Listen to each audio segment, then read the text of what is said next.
Here is an egg, and now we will separate it.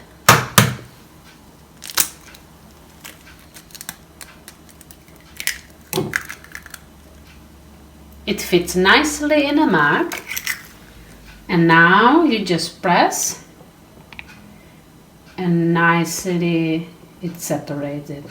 See, and now you have just egg yolk and egg white in a mug. It's perfect.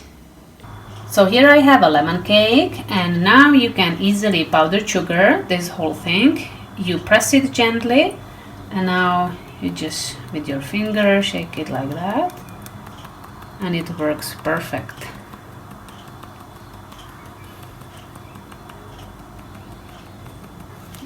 I just made it wet, and let's scoop up some rice, and you press and it comes out.